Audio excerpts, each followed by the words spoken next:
इस वीडियो में हम डिस्कस करेंगे जन्मजात या इन्नेट इम्यूनिटी के बारे में। ठीक है, चलिए।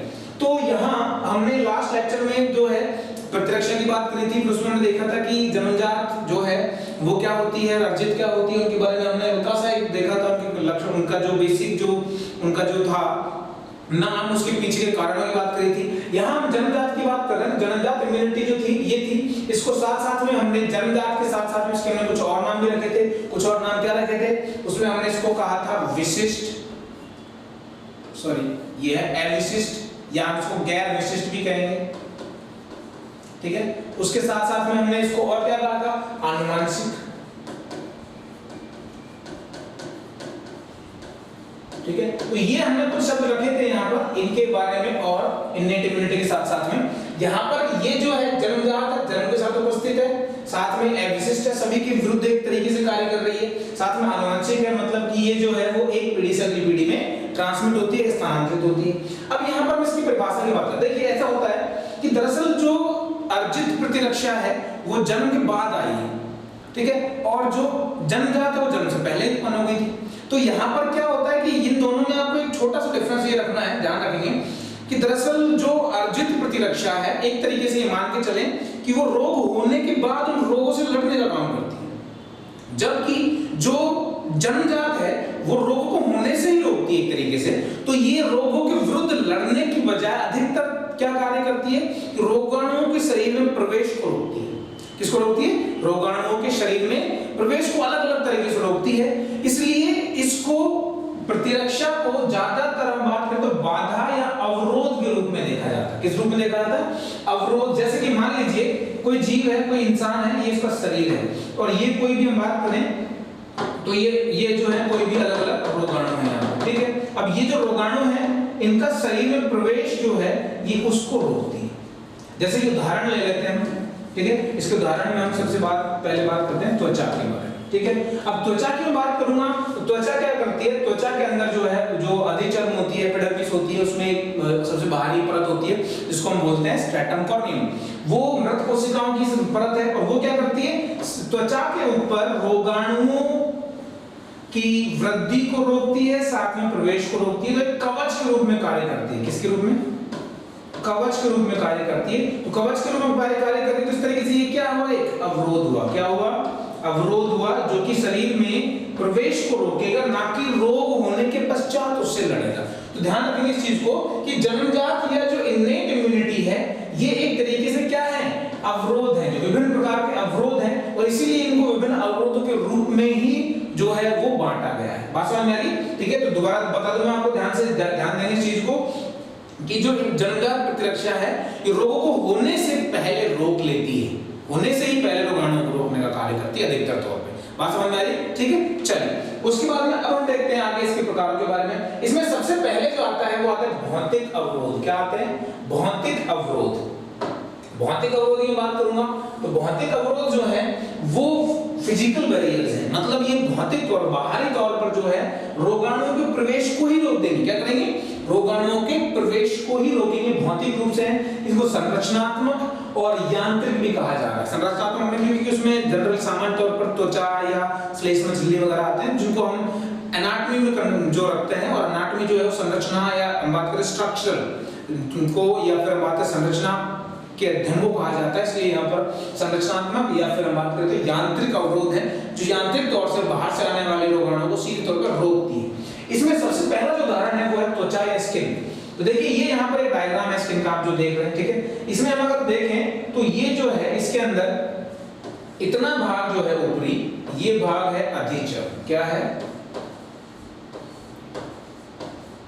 अधिचर्म, ठीक है। अधिचर्म की बात करें, अधिचर्म को हम एपिडर्मिस भी कहते हैं। क्या कहते हैं, एपिडर्मिस।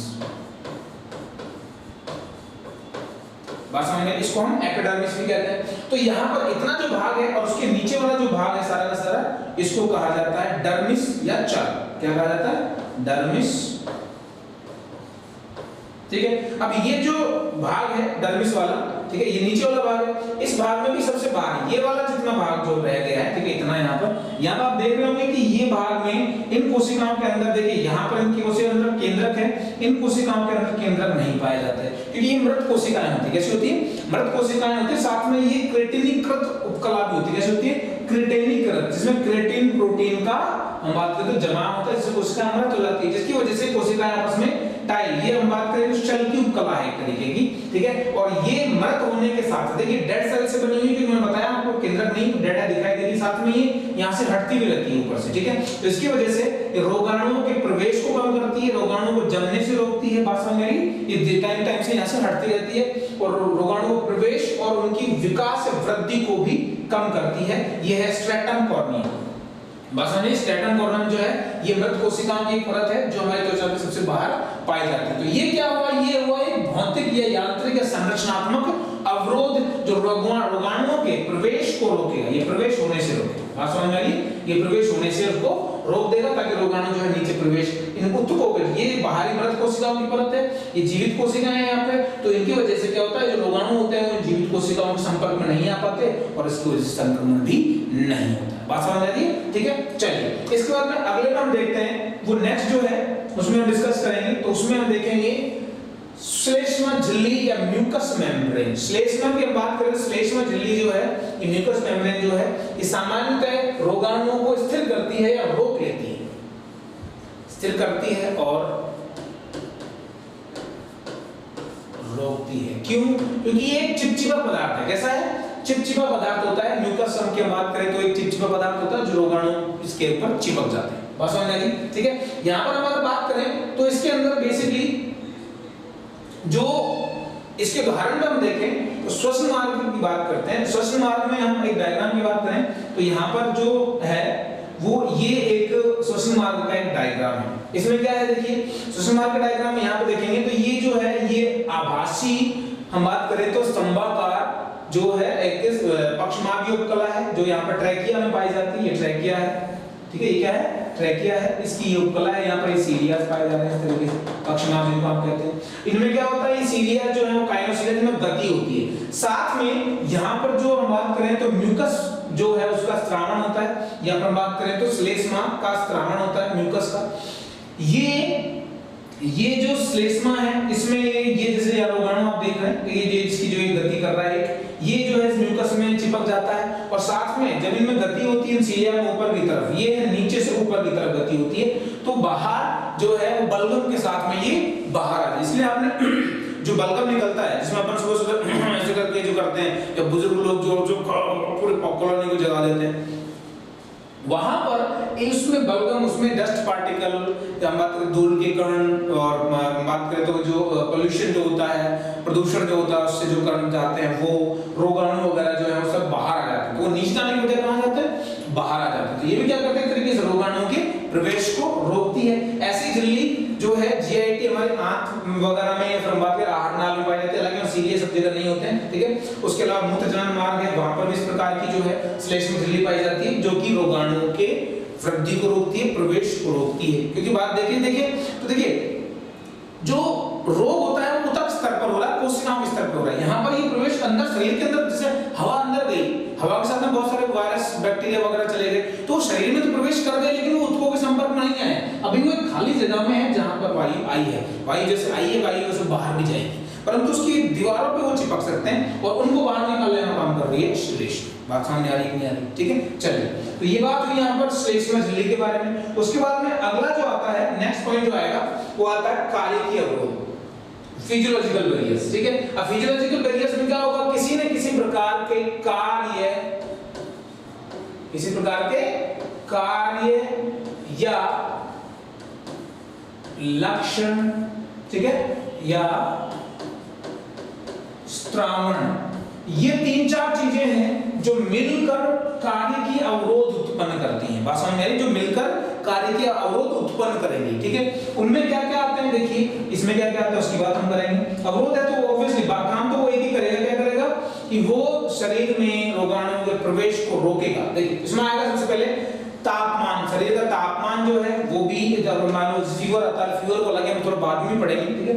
फीवर तापमान बढ़ जाता है, उसकी हम बात करते हैं। उसके अलावा शरीर में बहुत सारे तरल स्रावित होते हैं, वो भी रोगाणुओं के जो हम बात करें तो विभिन्न स्राव हैं वो निकलते हैं शरीर में, विभिन्न तरल होते हैं। उनका जो पीएच है, ठीक है, पीएच जिसको हम कहते हैं, वो पीएच भी अलग अलग होता है, ठीक है। बात करें तो जो पीएच जो है वो अलग अलग है, और उस पीएच की वजह से जो है रोगाणुओं में जो है रोगाणु जो है वो उसमें जीवित नहीं क्या से होता है उसकी हम बात करेंगे, ठीक है। तो उससे जो है रोगाणुओं की जो हम बात करें तो क्या वृद्धि रुक जाती है, नष्ट भी हो जाते हैं। बात समझ आ रही कैसे? देखिए तापमान शब्द हमने यहाँ लिखा है, इसका कारण है कि हम पीएच के साथ इसको समझने की कोशिश करेंगे। कैसे? ध्यान से देखना भाई, ये मैं एक ग्राफ बनाता हूँ, पीएच इस तरह हमने कर दिया तापमान और दूसरा हमने लिख दिया पीएच, ठीक है। यहां हमने बात करते हैं रोगाणुओं की वृद्धि के बारे में। वृद्धि, अब मैं इसको जोड़ के देख रहा हूं किससे? प्रोटीन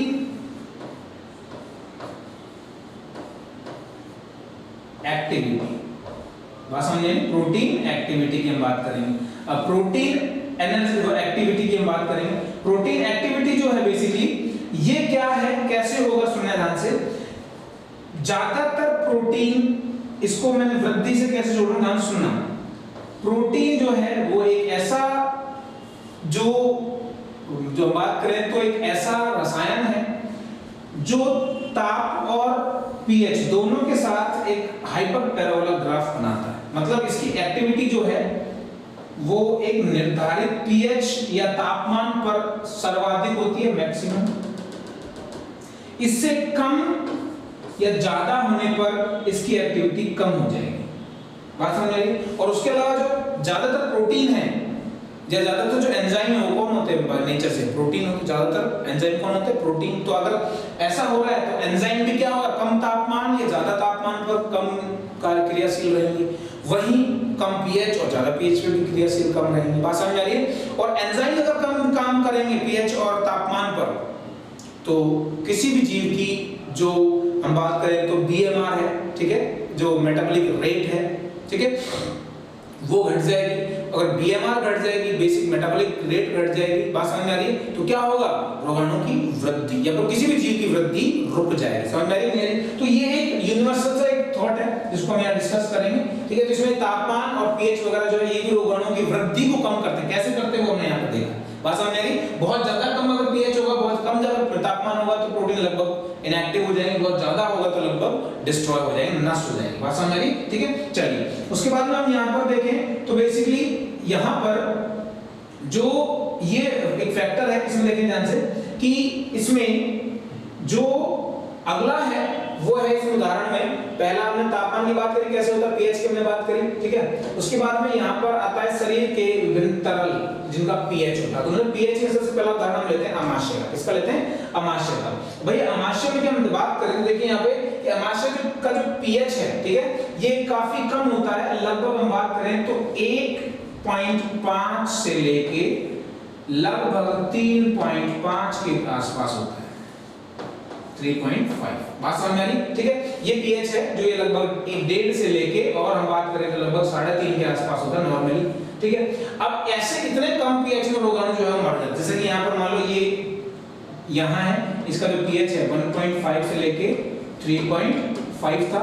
बात समझ में आ रही? पीएच ऐसे में जो जीवाणु नीचे आएगा, रोगाणु नीचे आएगा, ठीक है, माइक्रोब्स नीचे आएंगे तो इसके अंदर इसके अंदर आते ही, पीएच के अंदर आते ही ये धीरे धीरे यहाँ पे नष्ट हो जाएंगे, यहाँ पर जीवित नहीं रह सकते। बात समझ में आ रही? ठीक है, चलिए उसके बाद में अगली चीज आती है वो आती पीएच के बाद में हमारे अलग कुछ स्त्रावण। उन स्त्रावणों में हमने लार और आंसू, ठीक है, सलाइवा और टीयर्स की हमने बात करी है। क्योंकि देखिए इन हमारे जितने भी जो ऊतक हैं, सभी ऊतकों के तरलों में एक एंजाइम जिसका नाम है लाइसोजाइम। क्या नाम है? लाइसोजाइम अनिवार्य रूप से पाया जाता है। 2-3 को छोड़ दे तो सीएसएफ, पसीने और मूत्र, इनके अलावा जितने भी ऊतक तरल हैं उन सब में लाइसोजाइम की मात्रा पाई ही जाती है, थोड़ी या ज्यादा। बात समझ में आ रही? ठीक है, और उनमें से लार और आंसू में इसकी मात्रा सर्वाधिक होती है। बात समझ में आ रही? सबसे अच्छी मात्रा जो है इनकी कहां के? लार में और आंसू में, ठीक है। अब यहाँ हम इसको इस तरीके से देखें कि बेसिकली जो यहाँ जो ये फॉर्मेशन है इसमें होगा कि ध्यान सुने कि लाइसोजाइम क्या करेगा, सुनना ध्यान से। लाइसोजाइम जो है इसका एक दूसरा नाम है और वो नाम है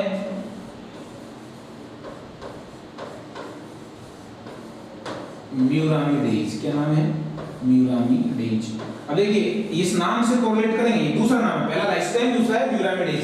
अब यहाँ पर बात करें तो प्रोकैरियोटिक कोशिकाएं जो होती है उनकी जो कोशिका भित्ति होती है वो किसकी बनी होती है? पेप्टिडोग्लाइकन की। किसकी बनी होती है? पेप्टिडोग्लाइकन की। और उनमें से एक पेप्टिडोग्लाइकन जो बहुतायत में पाया जाता है वो उसमें से एक है म्यूरामिक एसिड। कौन सा है? Muramic acid. वो अलग-अलग तरीके से पाया जाता है, उसकी बात नहीं करेंगे, हम सीधे जनरल लेके चलेंगे। म्यूरामिक एसिड पाया जाता है, म्यूरामिक अम्ल पाया जाता है। तो ये लाइसोजाइम क्या करेगा? उस कोशिका भित्ति में उपस्थित म्यूरामिक अम्ल का पाचन कर देगा और इसकी वजह से सेल वॉल, कोशिका भित्ति का पाचन होगा और उस पाचन के बाद हम बात करेंगे क्या होगा? कोशिका में जो है वो जो उसका जो स्थिति दाब है, इंटरनल प्रेशर है, वो झेल नहीं पाएगी और कोशिका फट जाएगी। इस प्रकार से प्रोकैरियोटिक कोशिकाएं जो हैं तो लाइसोजाइम की उपस्थिति में नष्ट हो जाती हैं। बात समझ में आ रही है मेरी? लाइसोजाइम की उपस्थिति में नष्ट हो जाती है। इसलिए यहाँ पर जो लाइसोजाइम जो है जो लार में आंसू में पाया जाता है, निरंतर आने वाले जितने बैक्टीरिया वगैरह हैं उनको मारने का कार्य करता है। बात समझ में आ रही? ठीक है, ये भी शरीर में प्रवेश करने से रोक रहा है। ठीक है, उसके बाद में अगला जो आता है, कुछ और उदाहरण यहाँ पर आते हैं। ये एक लाइसोजाइम का डायग्राम है। ठीक है, और हम बात करें इसमें तो उसमें और आता है मूत्र आता है। मूत्र की हम बात करें तो मूत्र मार्ग जो है इसका पीएच कम होता है। पीएच कम हमने देखा ही था कि अगर पीएच कम होगा तो उसकी वजह से क्या होगा?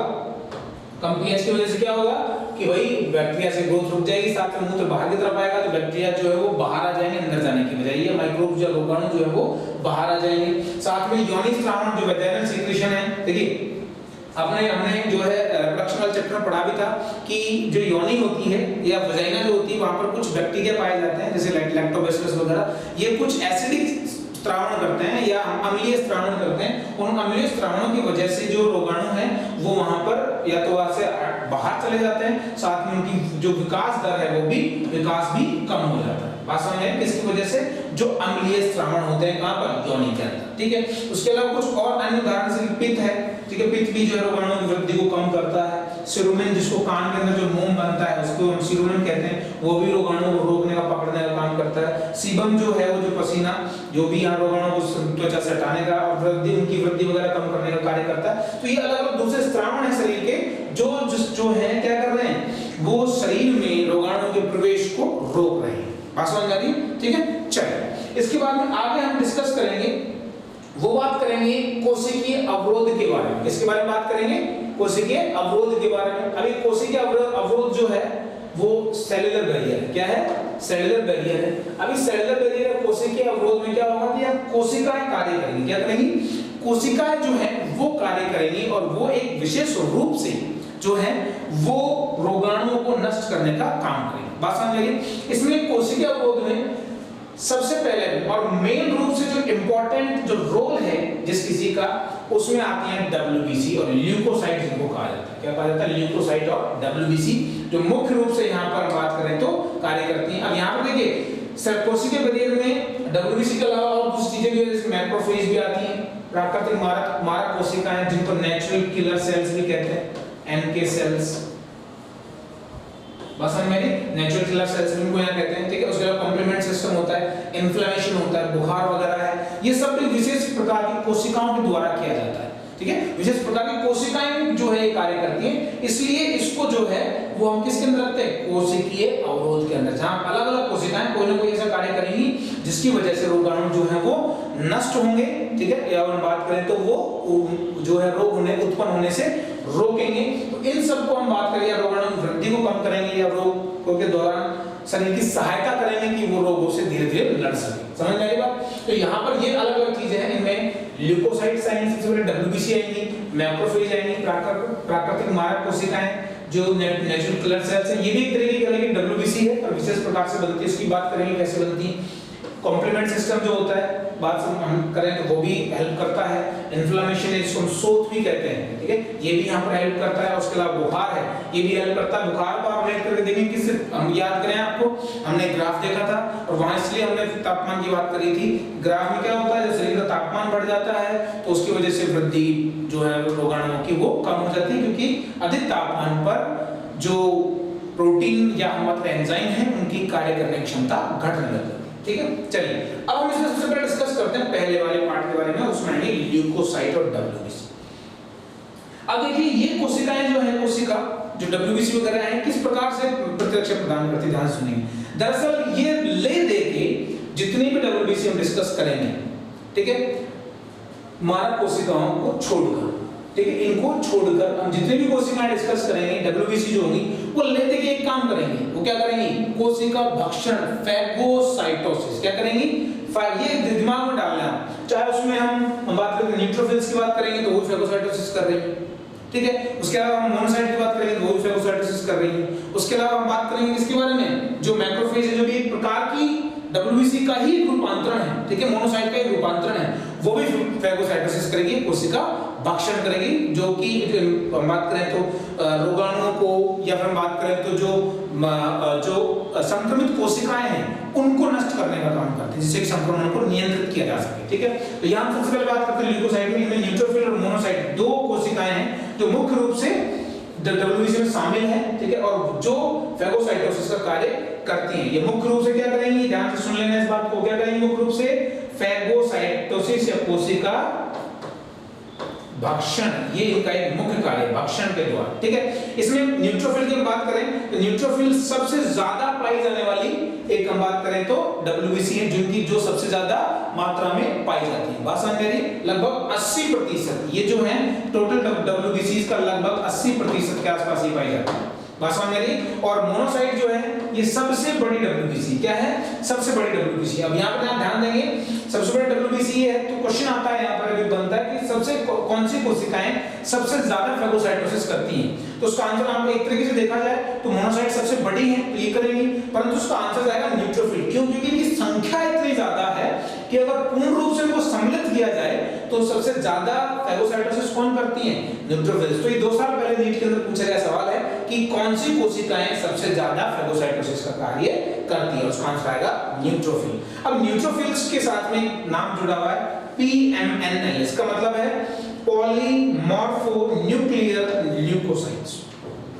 अब देखिए इनका यहाँ आप डायग्राम देख रहे हैं, इसमें कणिकाएं हैं, यहाँ पर ये दिख रही है इस तरीके से। तो एक ग्रेन्युलोसाइट है, पहली बात एक प्रकार की WBC 2 प्रकार की होती है, ग्रेन्युलोसाइट एक कणिका में और एक कणिका में। अब यहाँ पर क्या होता है कि केंद्रक को अगर हम बात करें ना, केंद्रक जो है वो कई कक्ष में बटा होता है, मल्टीलोब्ड होता है। बात समझ में आ रही है? मल्टीलोब्ड केंद्रक है इनका, इस वजह से इनको पॉलीमॉर्फोन्यूक्लियर, क्योंकि इनके केंद्रक का कई प्रकार के आकार होते हैं और बहुकक्षीय होता है। कैसा होता है? बहुकक्षीय होता है, इसलिए इन कोशिकाओं को जो है वो पॉलीमॉर्फोन्यूक्लियर ल्यूकोसाइट्स भी कहा जाता है। बात समझ में आ रही है? तो फंक्शन कार्य क्या है? भक्षण। किन-किन का भक्षण करेंगी? क्या करेंगी भैया? ये भैया करेंगी भक्षण। भक्षण मतलब खा जाएंगी। किसको खाएंगी? ये हम बात करें तो रोगाणुओं को,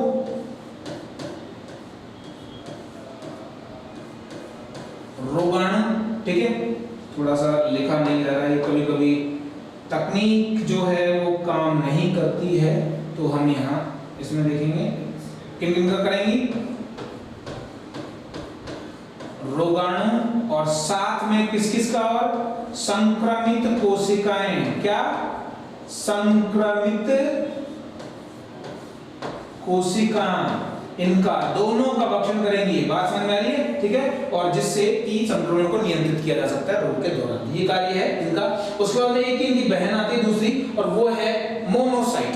मोनोसाइट की बात करें तो देखिए मोनोसाइट जो है सबसे बड़ी ल्यूकोसाइट है, सबसे बड़ी ल्यूकोसाइट की हम बात करें तो WBC है।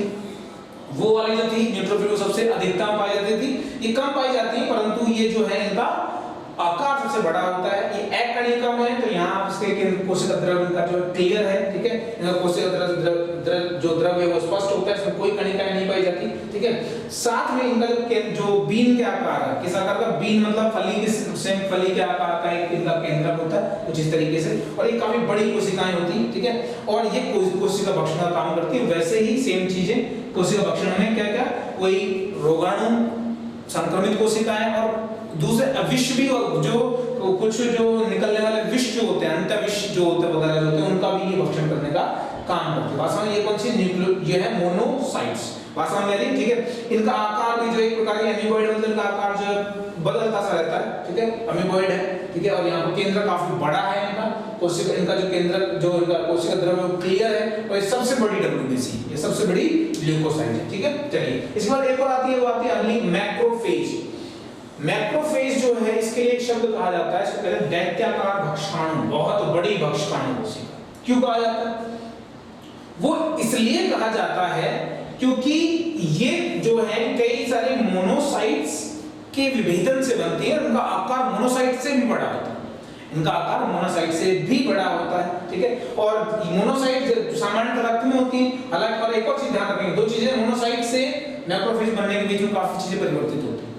क्या काफी चीजें, क्या काफी चीजें में पहली चीज परिवर्तित होती है आकार, मोनोसाइट से ज्यादा बड़ा आकार होता है, मोनोसाइट से अधिक जीवन होता है इसका, ठीक है। ये मोनोसाइट अगर रक्त में है तो केवल 8 घंटे, लगभग 8 घंटे तक ही जीवित रहती है, लेकिन जो एक मैक्रोफेज है इसका जीवन काल काफी ज्यादा बड़ा होता है, ठीक है। ये 12 घंटे से लेकर कई सालों, कई वर्षों तक होता है, बात समझ आ रही, ठीक है। ये होता है। दूसरी बात, ये मोनोसाइट जैसे ही बनती है तो मोनोसाइट रक्त के अंदर रहती है, और मोनोसाइट जैसे मैक्रोफेज बनती है तो ये विशिष्ट प्रकार के ऊतक के अंदर चली जाती है, बात समझ आ रही। तो ये देखिए दोनों अंतर क्या हो जाएगा, मोनोसाइट जो है आकार जो कम है, मैक्रोफेज का आकार बड़ा है। दूसरा, जीवन काल मोनोसाइट का कम है, मैक्रोफेज का ज्यादा है। तीसरा, मोनोसाइट कहां होती है, रक्त के अंदर, जबकि मैक्रोफेज कहां होती है, ऊतकों के अंदर, रक्त से निकल के बाहर आ जाती है, रक्त वाहिनी से निकल के ऊतकों के अंदर आ जाती है, ठीक है। जीवन काल अधिक होता है। कार्य हालांकि इनका क्या है, वही फैगोसाइटोसिस, लेकिन ये अत्यधिक प्रेरक कोशिका, मतलब ये बहुत ज्यादा जो है वो फैगोसाइटोसिस का कार्य करती है, बात समझ में आई। तो काफी ज्यादा फैगोसाइटोसिस का कार्य यहाँ पर हम देखें तो करती हैं। इसके बाद में अगला जो आता है वो सिनेरियो क्या, ध्यान सुनिए।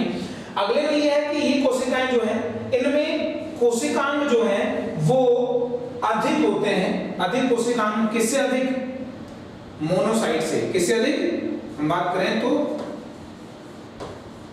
मोनोसाइट से अधिक कोशिकांग पाए जाते हैं, और उनमें भी सबसे ज्यादा कौन पाया जाएगा, लाइसोसोम, क्योंकि यही क्या करता है, पाचन का कार्य करता है। यही क्या करता है, पाचन का कार्य करता है, इसलिए लाइसोसोम की जो मात्रा है वो मैक्रोफेज में सर्वाधिक पाई जाएगी, बात समझ में आई है, ठीक है।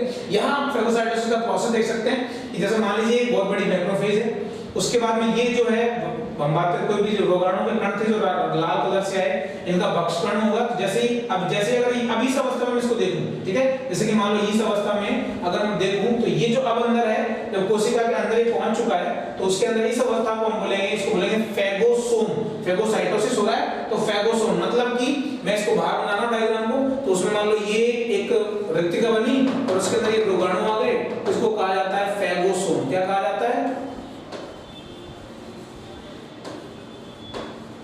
फैगोसोम। और फिर इसके साथ में देखेंगे आप कि ये लाइसोसोम है, और लाइसोसोम इसके साथ जुड़ गया, तो यहाँ ये लाइसोसोम आया, इसके साथ जुड़ गया, और लाइसोसोम के अंदर ये है लाइसोसोम। क्या है,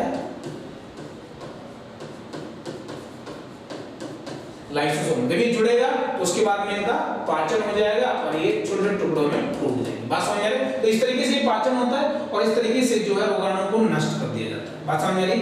अब आता है मुद्दा सबसे बड़ा, वो ये है कि इनका प्रकार। अब देखिए ध्यान से, ये दो प्रकार की होती है, एक होती है स्थिर, कैसी होती है, स्थिर, और दूसरी होती है चलित। कौन कौन सी, स्थिर और चलित। स्थिर वो है जो अपनी जगह पे थी वो अपनी जगह पे ही रहेंगी, वो कभी भी दूसरी जगह पे नहीं जाएंगी। चलित जो है वो एक जगह से दूसरी जगह जा सकती है, जैसे कि हम बात करें तो रक्त ऊतक की कोशिकाओं में अलग अलग जगह मूव कर रही है। उदाहरण की बात कर लेते हैं, ये तो सामान्य है, जो जब भी कोई संक्रमण होगा, इन्फेक्शन होगा, नेक्रोसिस होगा, बात समझ, तब ये पहुंचेगी। लेकिन ये कब आएंगी, ये आएंगी तो ये वहां होंगी, जैसे कि हम बात करें लंग्स में न्यूमोसाइट्स आती हैं, जहां पर हम बात करें जो कोशिकाएं होती हैं जो अलग तरीके से वहां हमेशा वहीं पाई जाती हैं एल्यूलाइज के अंदर, और वो डस्ट पार्टिकल्स वगैरह का पाचन करती हैं। डस्ट कोशिकाएं होती हैं जो भी हमारी बात करें तो हमारे जो है श्वास नली के अंदर पाई जाती है, ठीक है, और श्वसन रक्ष के अंदर पाई जाती है, रेस्पिरेटरी ट्री के अंदर पाई जाती है। उसके अलावा हम बात करें तो हमारे मस्तिष्क में माइक्रोग्लियल कोशिकाएं पाई जाती हैं, वो भी जो है स्थिर भक्षकाणु होती है। कौन सी होती है, स्थिर भक्षकाणु होती है, फैगोसाइटिक सेल्स होती हैं, ठीक है। यहाँ पर कुफर सेल्स होती हैं, ऊतकों के अंदर हिस्टोसाइट कोशिकाएं होती हैं, वो भी इस प्रकार की होती है। तो ये स्थिर हैं और ये चलित हैं। ये दो प्रकार की क्या है, मैक्रोफेज, दो प्रकार है, स्थिर भक्षकाणु और चलित भक्षकाणु। समझ में आया, ठीक है। चलिए, तो इस लेक्चर में हम यहाँ तक देखेंगे। अगले लेक्चर में हम कुछ दूसरे जो कोशिकीय अवरोध हैं उनकी बात करेंगे। मिलते हैं अगले लेक्चर।